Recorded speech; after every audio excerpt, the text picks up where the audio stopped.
दिखेगा।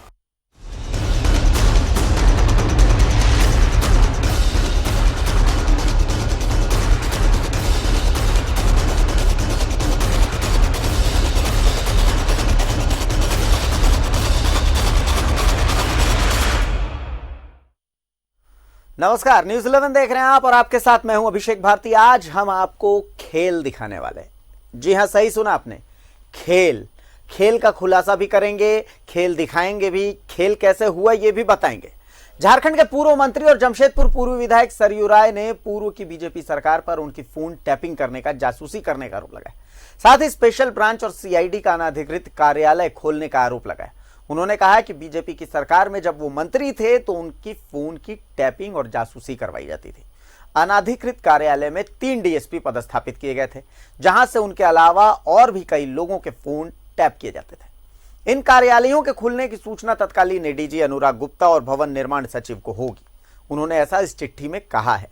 उन्होंने 15 दिन पहले इस संबंध में डीजीपी को चिट्ठी भी लिखी थी। ये आप नोट कर लें, अनुराग गुप्ता का नाम इसमें आया है। अब मुख्यमंत्री को पत्र लिखकर इसकी जानकारी देते हुए उन्होंने उच्च स्तरीय जांच की मांग की है, एसआईटी के गठन की मांग की है और उन्होंने कहा है कि वो प्रधानमंत्री को भी इसे लेकर के चिट्ठी लिखेंगे। पहले क्या है पूरा माजरा, इस रिपोर्ट के जरिए समझिए।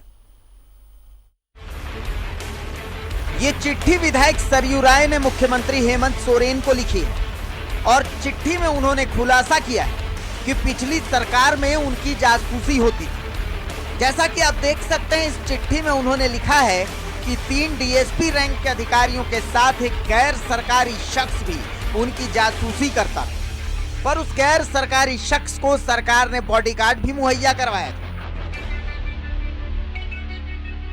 15 दिन हो जाने के बाद मैंने माननीय मुख्यमंत्री जी को पत्र लिखकर कहा है कि आप इस पर एक एसआईटी गठित करिए, एफआईआर कराइए, एफआईआर करा के जांच कराइए। ये होगा तभी इसकी तह पे कौन है पता चलेगा। पुलिस का कितना भी बड़ा अधिकारी, कितना मनमोड़ू अधिकारी क्यों नहीं हो, वो केवल अपने यह काम नहीं कर सकता था जो काम पुलिस के चेहरा को धूमिल करने वाला है।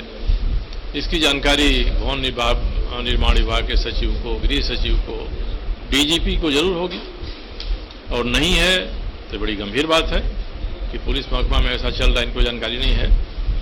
इसलिए आप एक एसआईटी गठित कराइए, इसकी जांच कराइए ताकि चेहरे बेनकाब हों। जिस शख्स का नाम उन्होंने लिखा है वो शख्स है बैद्यनाथ कुमार। जानते हैं ये बैद्यनाथ कुमार कौन है?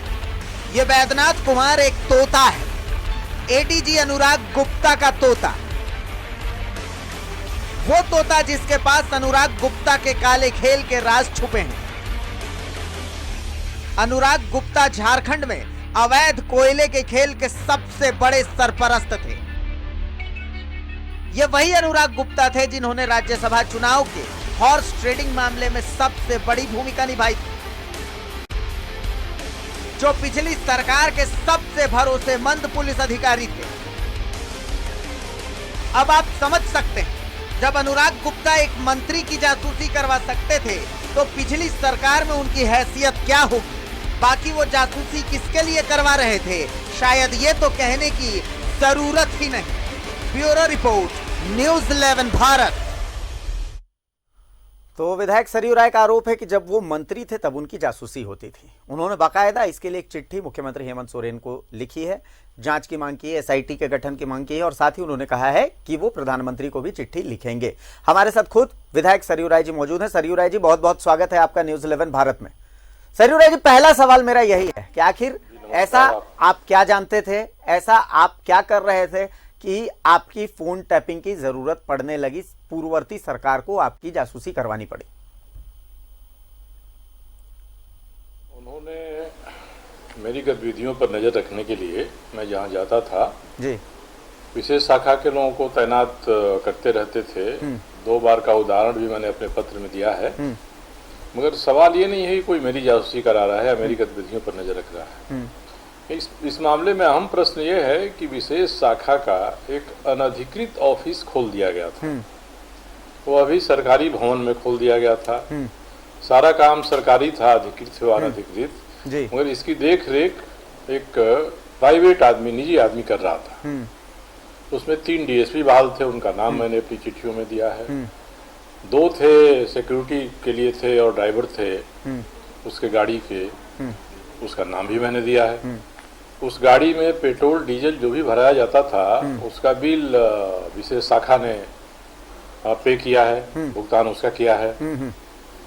और सरकारी भवन किस तरह से आवंटित हुआ, किस काम के लिए आवंटित हुआ, किसके कहने पर आवंटित हुआ, और विशेष शाखा का कोई ऑफिस चलाना था तो बाज़ाब्ता इसके लिए सरकार से अनुमति लेनी चाहिए थी, मामला कैबिनेट में आना चाहिए था, यह तो हुआ नहीं। तो गोंदा थाना के पास, जिसके आसपास मुख्यमंत्री निवास भी है, सरकारी 2 भवन में एक अनधिकृत कार्यालय चल रहा था और एक में जो आदमी इसकी देख रेख कर रहा था उसके निवास का प्रबंध किया गया था। मुझे करीब 1 महीना पहले किसी एक व्यक्ति ने आकर बताया, उसने कहा कि नहीं ये बिल्कुल सही है। मैंने हल्की छानबीन की, लगा कि ये सही है, तो मैंने हमारे जो डीजीपी साहब हैं उनको एक पत्र मैंने लिखा कि भाई ऐसा ऐसा हो रहा है, ऐसा अनधिकृत कार्यालय खोला गया था और ये कार्यालय जब से नई सरकार बनी है तब से वो कार्यालय बंद है, तो आप इसकी जांच करा लीजिए।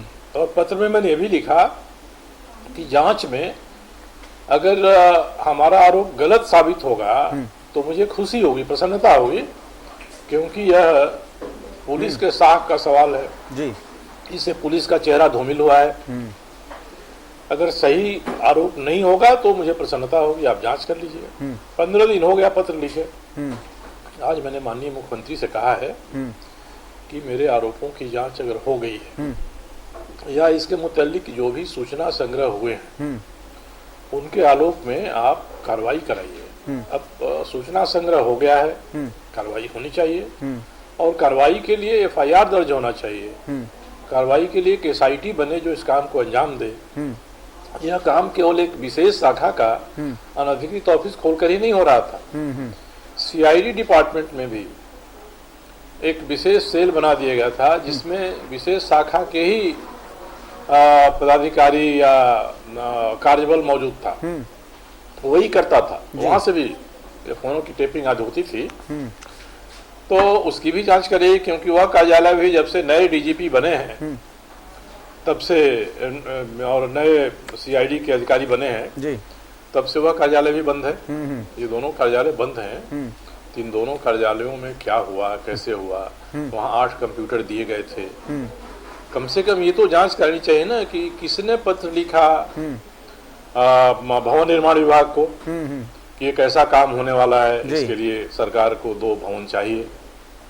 जो चिट्ठी भेजी गई उस चिट्ठी में किनका उल्लेख है, कि किनका आदेश है कि ये 2 भवन चाहिए इस गतिविधि के लिए। सरयू जी आपने जिक्र किया, हो गया आपने जिक्र किया कि एक गैर सरकारी शख्स को जिम्मेदारी मिली थी। अब थोड़ा जानकारी दें, आखिर आपने चिट्ठी में उसका नाम का भी उल्लेख किया है, कौन था वो शख्स, किसके कहने पे वो काम कर रहा था, आखिर उस शख्स को 2 बॉडीगार्ड मिले हुए थे, वो किस आधार पर मिले हुए थे, क्या लगता है आपको, आपके हिसाब से क्या था? बैजनाथ प्रसाद नाम के एक व्यक्ति थे जो चाइल्ड वेलफेयर कमीशन में आज भी हैं, खूंटी में पदस्थापित हैं। अच्छा। मैंने डीजीपी को चिट्ठी लिखने के पहले चाइल्ड वेलफेयर कमेटी के लोगों से भी बात किया, उनके प्रमुख लोगों से। उन सभी का कहना था कि वह आदमी तो हमारे समिति में जरूर है, मगर वह तो काम करता था पुलिस के लिए, तो वह काम करता था विशेष शाखा के लिए। जब उन्होंने इसकी तस्दीक की तब मुझे लगा कि अब मैं इस बात को डीजीपी के सामने रख सकता हूँ। उसके बाद मैंने 1 मई को डीजीपी साहब को पत्र लिखा। अब 15 दिन हो गए तो विशेष शाखा और सीआईडी मिलकर दोनों ने, मेरा भरोसा है, विश्वास है कि जरूर आवश्यक कागजातों को संग्रह कर लिया होगा या संग्रह करने की प्रक्रिया में होंगे। जितना समय उनको लगता है इसकी जांच करने में उतना समय वो लगाएं, मगर जो अब तक दस्तावेज संग्रहित हो चुके होंगे, हमारे जो माननीय मुख्यमंत्री जी हैं उनको उनके आधार पर एसआईटी गठित करनी चाहिए। रिपोर्ट तो आ जाएगी, तो मुझे पूरा भरोसा है कि मैंने जो लिखा है वो सही है, तो रिपोर्ट आ जाएगी जी। अब रिपोर्ट आना ही पर्याप्त नहीं है, कितनी रिपोर्टें आकर पड़ी रहती हैं, इस पर कार्रवाई होनी चाहिए। नहीं तो कार्रवाई इसलिए होनी चाहिए आपने जो चिट्ठी लिखी है, उस चिट्ठी में आपने मेंशन किया है कि आपने डीजी, उस समय के जो एडीजी थे अनुराग गुप्ता, उनको भी इसकी जानकारी दी थी। नहीं, मैंने ये नहीं लिखा है। मैं जब 2 बार जासूसी करते हुए विशेष शाखा के लोगों को मैंने पकड़ा तो उस समय के डीजीपी को फोन से जरूर मैंने कहा था कि भाई आपके शासन में ऐसा हो रहा है। अब उन्होंने क्या कहा मुझे ये कहना मुनासिब नहीं होगा, उसका खुलासा करना मुनासिब नहीं होगा, क्योंकि 2 व्यक्तियों के बीच की बातचीत है। मगर उन्होंने जो कहा उसका आशय यही था कि उनका नियंत्रण इस विभाग, हमारे विभाग में होते हुए भी उनका नियंत्रण विशेष शाखा पर नहीं है। वह सीधे गाइड होता है सरकार में शीर्ष स्थान पर बैठे व्यक्तियों के द्वारा। तो असहज भी थे वो, और मुझे लगता है कि उनको अधिकार भी इसका नहीं था। तो उस समय मैंने बात तो रखी थी। एक बार जब राजभवन के सामने हो रहा था, उस समय तो कई मीडिया के लोग थे, टेलीविजन वाले थे। जब हम लोग राजभवन में जाकर बाहर आते हैं तो लोग स्वाभाविक रूप से क्या बात हुई जानने के लिए उत्सुकता से आते हैं। तो उस समय जो टेप कर रहा था उसका जो बातचीत है, मैंने उसको डांटा, उसका पता किया, तुम कौन हो पूछा, ये तो सब उस दिन में के रिकॉर्ड में होगा। तो ये भी ऐसी बात नहीं है कि बात छुपी हुई थी जिसको मैंने उजागर किया। जब मुझे पूरा प्रमाण मिल गया व्यक्तिगत स्तर पर कि केवल मेरी जासूसी नहीं होती थी, बल्कि एक अवैध कार्यालय ही विशेष शाखा का खोल दिया गया था, गोंदा थाना में खोला गया था, मुख्यमंत्री का निवास भी उसके आसपास में है। तब मुझे लगा कि ये बहुत बड़ी बात है, कोई मेरी जासूसी करे, मेरा पीछा करे, कोई बहुत चीज हासिल नहीं होगी इससे। मगर जो सरकार का तंत्र है, लोकतंत्र की व्यवस्था है, शासन में जो उच्च स्तर के अधिकारी संविधान और कानून की रक्षा करने की शपथ लेकर आते हैं, वे जब सीनियर अधिकारी बनते हैं और तब ऐसा करेंगे जो कानून संविधान के खिलाफ हो, तो एक सवाल तो सरयू जी ये भी उठता है कि अगर एक मंत्री की जासूसी हो रही है तो जाहिर सी बात है जो पुलिस अधिकारी इस जासूसी के पीछे, आप उसके कद का अंदाजा लगाइए कि उसका कद कितना बड़ा होगा, मुख्यमंत्री को वो कितने नजदीक होगा। क्योंकि बगैर मुख्यमंत्री के आदेश के तो आपकी जासूसी, एक मंत्री की जासूसी कैसे हो सकती है? अब मेरी होती थी और किसकी होती थी ये तो समय के गर्भ में है, मगर अवैध कार्यालय चल रहा था, ये मैंने संपुष्ट किया, मुझे सूचना मिली। मुझे तो सपने में भी मैं नहीं सोच सकता हूँ कि विशेष शाखा यानी सरकार का खुफिया विभाग एक अवैध कार्यालय खोलेगा अपनी गतिविधियों के संचालन के लिए। जब कार्यालय अवैध है तो वहाँ गतिविधियां भी अवैध ही होंगी। अवैध गतिविधियों के लिए अवैध कार्यालय नहीं खोला जा सकता है। और सरकारी तंत्र है, सरकारी उपकरण है, डीएसपी हैं, इंस्पेक्टर रैंक के अधिकारी हैं, उनके ऊपर नियंत्रण हो गया एक प्राइवेट आदमी का, जो चाइल्ड वेलफेयर कमीशन का या कमेटी का मेंबर है। तो आखिर ऐसा अगर होने लगेगा तो अराजकता हो जाएगी पुलिस में। और पुलिस में ये अराजकता न हो, पुलिस की जो मलिन धूमिल छवि हुई है वो छवि साफ हो, ये मेरा उद्देश्य है इस पत्र को डीजीपी को लिखने का और आज मुख्यमंत्री को इसकी याद दिलाने का। चलिए सरयू जी, यहाँ मैं रोक रहा हूं, आप हमारे साथ बने रहिए। एक और हम खुलासा करते हैं, एक और हम कहानी दिखाते हैं। ये कहानी खेल की है। जासूसी तो आपने देख ली, दर्शकों ने जासूसी देख ली कि किस तरीके से सरयू राय जी की जासूसी होती थी। सरयू राय जी का आरोप है। अब हम आपको खेल दिखाते हैं। ये खेल पावर का खेल है, ये खेल पैसे का खेल है, और ये खेल शक्ति के प्रदर्शन का है। ये खेल अनुराग गुप्ता का है। क्या है ये खेल, इस रिपोर्ट के जरिए देखिए। इसको रखा है लोग, दिन भर हमारा लड़का को परेशान किया बेवजह, और जबरदस्ती बाद में पता चला, ये लोग बाद में कैसे कैसे पता किया मेरा लड़का लोग, हमको तो उतना जानकारी नहीं है। बोले जबरदस्ती उसे गवाह बनाने के लिए उसको 3rd डिग्री का इस्तेमाल किया। सुबह में हमको पता चला, रात भर पता न कहाँ रखा लो उसको। फिर क्या हुआ था? फिर उसको 3rd डिग्री का इस्तेमाल तो कर भी किया। उसके बाद कोर्ट में सुबह में ले गया लो, यहाँ से भी मेरा लड़का लो, उनका दोस्त लो, सब भी गया था कोर्ट में। कोर्ट में बाद में हमको सुनने में आया, मेरा बच्चा लोग घर आया तो बोला कि कोर्ट ने रिजेक्ट कर दिया। यही हम सुने। और उसके रात में जाकर जिस दिन कोर्ट से छोड़ा लो गया, वहाँ निरसा थाना ले गया लो, वहाँ जाके रात में 11 बजे मेरा लड़का को छोड़ा लो। ये एक माँ की फरियाद है। वो अपने बेटे पर हुए जुल्म की कहानी बता रही है। इन्होंने एक पुलिस अधिकारी का नाम लिया, विजय कुशवाहा। में वरीय पुलिस अधीक्षक महोदय के द्वारा सूचना मिली थी कि मध्य रात्रि में एक तवेरा गाड़ी में बंगाल से धनबाद की ओर भारी मात्रा में गांजा लोड करके जाने की सूचना है। इस सूचना के सत्यापन और कार्रवाई हेतु निरसा थाना प्रभारी और इनके टीम के साथ हम लोग एनएच पर चेकिंग लगाए थे। चेकिंग के दौरान करीब 1-1:30 बजे रात्रि में उक्त तवेरा गाड़ी नजर आया और हम लोग उसका रोकने का इशारा किए तो वो भागने लगा। इसी क्रम में उसको कुछ दूरी पर हम लोग पीछा किए, तो चलती गाड़ी से ही रोक करके अचानक सभी फरार हो गए। हम लोग उसको गिरफ्तार नहीं कर सके। घटना निरसा की थी। एसडीपीओ विजय कुशवाहा थे। उन्होंने बताया कि उन्हें एसएसपी किशोर कौशल साहब का फोन आया। सूचना दी गई निरसा में गांजा ले जाया जा रहा। गाड़ी वाले लोग फरार हो गए, पर गांजा जब्त हो गया और बाद में 2 लोगों को पकड़ा गया। एक थे बंगाल के चिरंजीत घोष और दूसरा था संजू सिंह। अभी आपने जिस महिला के बारे में सुना वो संजू सिंह की मां है। अब इस गांजे का खेल समझिए। बड़े बड़े महारथी हैं जो इसमें इन्वॉल्व थे और कलकत्ता के कुछ आईपीएस अफसरों का ये झगड़ा था जिसको झारखंड में लड़ा गया। वहां शायद मुफीद माहौल नहीं था, तो उनके आपस के बीच ही रंजिश थी, जिसमें ये जो गांजा वाला मामला था उसको औजार बनाया गया एक दूसरे से निपटने के लिए। और उसका असर भी वहां हुआ कि कई तबादले हुए। इस मामले की चर्चा जब कलकत्ता मुख्यालय तक पहुंची, राजनीतिक गलियारों में पहुंची, पुलिस महकमे तक पहुंची, तो वहां तबादले भी हुए। दूसरा पक्ष ये है कि देखिए 40 केजी गांजा पकड़ा गया, एक टवेरा गाड़ी पकड़ी गई और धनबाद के जो पुलिस कप्तान थे उन्होंने कहा कि अपनी पीठ थपथपाई। आप लोगों को याद भी होगा कि उन्होंने कहा, अखबारों में भी छपा था कि भाई मुझे ये सूचना मिली थी, मैंने फिर डीएसपी और थानेदार को बताया और डीएसपी और थानेदार ने जाके गाड़ी जब्त की। कागजों में देखेंगे तो इसमें यहां है कि थानेदार को सूचना मिली है जो एफआईआर है, लेकिन ये अमूमन एक प्रोटोकॉल होता है कि बड़े अधिकारियों का नाम नहीं लिखा जाता है।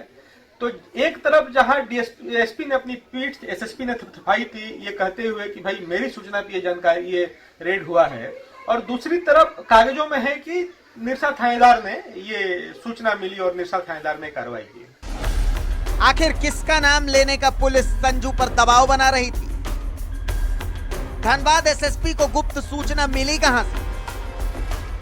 किस आधार पर गांजा तस्करी के लिए चिरंजीत और संजू को पकड़ा गया? तो जनाब, इस गांजे के नशे की आड़ में कोयले के काले खेल का गंदा सच छुपा था और छुपी थी बंगाल से लेकर झारखंड तक कोयले के कारोबार का सरताज बनने की रस्साकशी। चलिए ये कहानी आपको विस्तार से बताते हैं।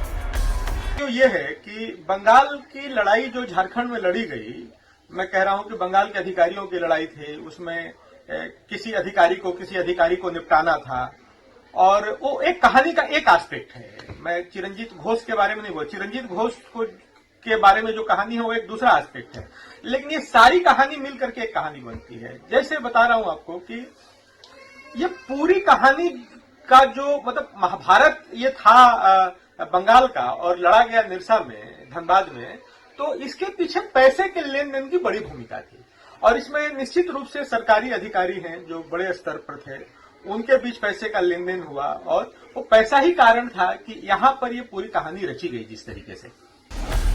इस महिला को ध्यान से देखिए। ये पश्चिम बंगाल के जेल में कांस्टेबल हैं। इनके पति का नाम चिरंजीत है। पश्चिम बंगाल के ही एक पुलिस अधिकारी इन्हें पसंद करते थे। वो पुलिस अधिकारी कोयले के काले कारोबार के दुश्मन थे। बस इस महिला के कंधे पर रखकर एक गोली चलाई गई उन्हें बदनाम करने की। ये साजिश रची किसने? तो ये साजिश रची उनसे रश्क रखने वाले कुछ अधिकारियों ने। कि निरसा पुलिस को मतलब धनबाद पुलिस को सूचना मिलती है और उस पर रेड होता है, एक गाड़ी पकड़ी जाती है, एसयूवी टवेरा गाड़ी, उसमें 40 केजी गांजा बरामद हो जाता है और पुलिस के हिसाब से ये भाग जाते हैं लोग जो तस्कर हैं। उसमें चिरंजीत घोष भी होता है, पुलिस का ऐसा कथन है। बाद में चिरंजीत घोष को धनबाद पुलिस जाके गिरफ्तार करती है और जब मामला हाईलाइट हो जाता है तो 28 दिनों के बाद फिर छोड़ भी दिया जाता है। तो मैं इसमें दो पहलू होते हैं, या तो चिरंजीत घोष निर्दोष है या चिरंजीत घोष दोषी है। यदि चिरंजीत घोष निर्दोष हैं तो फंसाया किसने चिरंजीत घोष को, उसका हेतु क्या था? और यदि चिरंजीत घोष दोषी हैं तो इतनी हड़बड़ी में चिरंजीत घोष को छोड़ा क्यों गया? दोनों अगर कहानियों में किसी एक कहानी को आप सही माने, चिरंजीत घोष दोषी हैं या चिरंजीत घोष निर्दोष हैं, दोनों कहानियों में से किसी एक कहानी को भी सही मानते हैं, तो दोनों स्थिति परिस्थिति में जो धनबाद पुलिस है वह कटघरे में खड़ी होती है। अब हम बताते हैं चिरंजीत घोष को फंसाया किसने।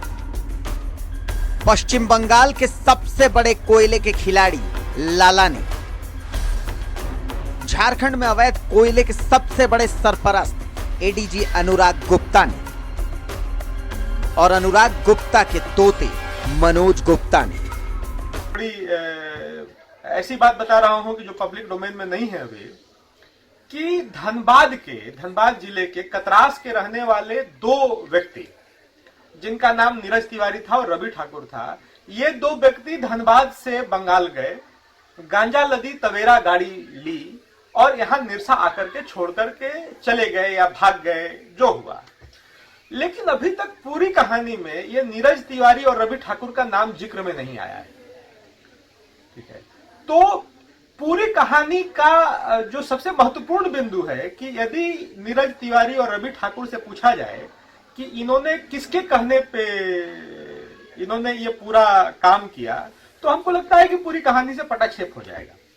हाँ, लेकिन एक बात जरूर है कि भले ही इसमें कई बड़े बड़े पात्र हों, अलग अलग जगहों से इस कहानी में कई कहानियां हैं, लेकिन मुझे लग रहा है कि जिस तरीके से पुलिस ने तत्परता दिखाई है मेरे कंप्लेन में, तो हमको लगता है कि जो भी दोषी हो और वो किसी भी प्रोफाइल का हो, किसी भी ऊंचे लेवल का व्यक्ति हो, मुझे लगता है कि बहुत जल्दी उस पर कार्रवाई होगी और समुचित कार्रवाई होगी। ये खेल पावर का खेल था। कोयले के दुश्मन एक पुलिस अधिकारी को बदनाम करने के लिए ये खेल एक महिला के कंधे पर रखकर खेला गया। एडीजी अनुराग गुप्ता ने अपने तोते, माफ कीजिए मनोज गुप्ता के हाथों जो खेल रचा, वो खेल उल्टा पड़ गया। पर इस खेल का खात्मा इतनी आसानी से नहीं होना चाहिए। अब सरकार नहीं है और ऐसी घटनाओं पर इंटॉलरेंट है, तो जाहिर सी बात है इस खेल का भी पूर्ण पर्दाफाश होना चाहिए। चलिए, विधायक सरयू राय हमारे साथ जुड़े हुए हैं। आपने खेल देख लिया है, सरयू राय जी का रुख करते हैं एक बार फिर से। सरयू साहब, उम्मीद है आपने भी ये खेल देखा होगा, आपने भी इस खेल को समझा होगा।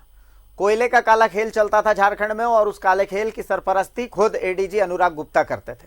हमारे पास इसके पुख्ता सबूत भी हैं। हमने इसको चैनल पर भी रखा, हमने कई खुलासे भी किए, लगातार हमने खुलासे किए थे। लेकिन अब सवाल वापस से वहीं पर आ जाता है कि अनुराग गुप्ता क्या इतने सशक्त हो गए थे कि वो आपकी जासूसी करवा सकते थे? अब मुझे नहीं लगता है कि किसी एक अधिकारी के पास इतनी शक्ति हो जाएगी। आखिर कोई एक अधिकारी क्यों जासूसी कराएगा? किसी एक अधिकारी को इससे क्या मिलेगा कि वह अपने विशेष शाखा का एक अवैध कार्यालय खोलेगा? इसमें कोई निहित स्वार्थ अधिकारी का व्यक्तिगत तो लगता नहीं है। अगर वो अधिकारी इतना कर्तव्य परायण होगा कि अपने ऊपर के लोगों का आदेश मानना अपनी बाध्यता समझता हो, क्योंकि सरयू साहब मैं ऐसा इसलिए कह रहा हूँ, किसी के आदेश पर ही किया होगा। मैं ऐसा इसलिए कह रहा हूँ क्योंकि राज्यसभा चुनाव के दौरान हॉर्स ट्रेडिंग की जो सीडी सामने आई थी, जो ऑडियो सामने आया था, जो हमने दिखाया था, उस दौरान भी अनुराग गुप्ता जी के लिए सरकार कितनी महत्वपूर्ण थी, सरकार के लिए अनुराग गुप्ता कितने महत्वपूर्ण थे और क्या थे, ये सामने आ चुका था। जी बिल्कुल आ चुका है, मगर उसमें उस समय भी अनुराग गुप्ता ने कोई अपनी पहलकदमी से ऐसा किया होगा ये तो नहीं है। किसी ने कहा होगा और उसकी बात मानने की बाध्यता उनकी कर्तव्यपरायणता के दौरान समझा जाता होगा। उन्होंने काम किया, उन्होंने जो भी किया या उनका कर्तव्य नहीं था, नियम कानून के हिसाब से, या जो उन्होंने शपथ लिया है एक अधिकारी के रूप में, IPS अधिकारी के रूप में, उसके अनुरूप नहीं था। क्योंकि ऐसे अधिकारियों से तो आदमी दूध का दूध और पानी का पानी होने की बात करता है। हो सकता है किसी अधिकारी से अपना काम करते समय कभी गलती हो जाए, मगर जब कोई उसकी गलती की ओर इशारा कर देता है, संकेत कर देता है, तो उसको इसमें सुधार कर लेना चाहिए। अगर वो सुधार नहीं करता है तभी माना जाता है कि वह अपराधी की भूमिका में है या भ्रष्टाचारी की भूमिका में है। अब अनुराग गुप्ता जी के बारे में वो एक अधिकारी हैं, मैं नहीं चाहूँगा कुछ अपने स्तर से कहना, ये मुनासिब भी नहीं होगा। और कोई भी अधिकारी जब संकेत मिल जाए कि उसका निर्णय गलत है, चाहे इलेक्शन कमीशन दे दे या अखबार दे दे, पत्रकार दे दे, उसका कोई दोस्त मित्र दे दे, तब भी उसे वो रुकता नहीं, उसको करते ही जाता है। तब ये मानने के लिए मजबूरी हो जाती है कि उसका न्यस्त स्वार्थ इसमें है और वो जो भी कर रहा है वो कानून और संविधान के खिलाफ उसका आचरण है। नहीं, मुझे लगता है कि जब आप मंत्री थे और जब उस तत्कालीन सरकार के दोषियों को तिहाड़ का रास्ता दिखाते थे, कहते थे कि होटवार बहुत अच्छा बन चुका है, इस तरीके के जब आप बयान देते थे तो कहीं ना कहीं आपके मन में भी ये सारी बातें तो थी ही, कहीं ना कहीं आपको अंदेशा तो इसका हो ही चुका था। जनता जानती है कि सरयू राय वो शख्स है जो गलत को गलत बोलेगा, सही को सही बोलेगा। तो मैं उम्मीद करता हूं अभी भी आप गलत को गलत बोलेंगे। हाँ, मैं गलत को गलत ही कहूंगा, मगर कोई व्यक्ति गलती करता है तो वह अपनी पहलकदमी से करता है या किसी के आदेश के अधीन होकर करता है। तो किसी के आदेश के अधीन होकर भी वह करेगा तो वह गलत तो ठहरा ही जाएगा, उसका काम सही नहीं कहा जाएगा, मगर वह किसी के स्वार्थ को पूरा करने का एक उपकरण बन रहा है, हथियार बन रहा है। इसीलिए इस खेल में अनुराग गुप्ता जी या कोई भी अधिकारी जो वहाँ पदस्थापित थे ये कोई बड़े मोहरे नहीं हैं। ये तो सारे के सारे लोग सब्सिडियरी रोल में हैं, पूरक रोल में है, पूरक भूमिका में है। जहाँ से उनको निर्देश मिलता होगा, बातचीत होगी, छानबीन होगी, SIT बनेगी, FIR होगा तो ये बताएंगे, बयान देंगे कि साहब आपने किया ऐसा क्यों। नहीं किया ये तो नहीं कह सकते हैं, पर्याप्त सबूत है। ऐसे ही सबूतों के आधार पर आज पुलिस अपराधियों को पकड़ते रहती है, मुंह से मुंह मिलाते रहती है। तो इन लोगों के जो आचरण है, ये आचरण अगर शिनाख्त होगी, तफ्तीश होगी तो आचरण खुद ही बोलेंगे और तब होगा कि कहाँ लक्ष्य है, कौन इनसे करवा रहा है, कौन इनसे बुलवा रहा है। ये बात इनको कहनी पड़ेगी, तब असली अपराधी कटघरे में आएंगे जो पर्दे के पीछे बैठकर एक सूबेदार के नाते ऐसी गतिविधियों का संचालन करते रहे। बिल्कुल सरयू साहब, हमारे पास तो बाकायदा सबूत है, हमने तो इसका खुलासा भी किया था कि अनुराग गुप्ता किस तरीके से पूरे झारखंड में कोयले का खेल रचते हैं। और सिर्फ कोयला ही क्यों, किस तरीके से उन्होंने अलग अलग मोहरे पाल रखे हैं और तमाम मोहरे की किस तरीके से अलग अलग चीजों को मैनेज करते हैं, उनके पास संपत्ति कितनी है, सारा खुलासा हम लगातार करते रहे हैं न्यूज़ 11 भारत पर। और जिस शख्स का आपने नाम लिया कि वो आपके लिए एक गैर सरकारी शख्स का जिसका आपने नाम लिया, वो भी मोहरा अनुराग गुप्ता का, ये भी हम यहां पर सिद्ध कर चुके हैं, अपने चैनल पर ही सिद्ध कर चुके हैं। तो आखिर जब इतना कुछ सिद्ध हो चुका है फिर भी अनुराग गुप्ता अभी दूर हैं, तो क्या अब आपको नहीं लगता कि इन पर कार्रवाई होनी चाहिए? अनुराग गुप्ता को अब शिकंजे में आना चाहिए। SIT बनेगी तो जो विशेष शाखा के इंचार्ज होंगे वो इससे कहां बचेंगे। सबसे पहले पूछताछ तो उन्हीं से होगी। और जब कानून अपना रुख अख्तियार करेगा तो हमको एक रास्ते से जाना पड़ेगा। उसमें पहला यही है कि अभी तक जो संवाद सूत्र या जो सबूत इकट्ठा किया होगा पुलिस ने 15 दिनों में, उस सबूत के आधार पर मुझे भरोसा है कि मेरा कहना सही निकलेगा। तब आती है बात कि सरकार SIT बनाए, सरकार FIR करने के लिए कहे। आदेश तो सरकार को देना होगा। कोई भी पुलिस पदाधिकारी अपने स्तर से कार्रवाई बिना सरकार के आदेश के नहीं कर सकता। आज तो हमारा एंटी करप्शन ब्यूरो है, वह एक कदम नहीं बढ़ सकता है किसी के खिलाफ भी जांच करने के लिए बिना सरकारी आदेश के।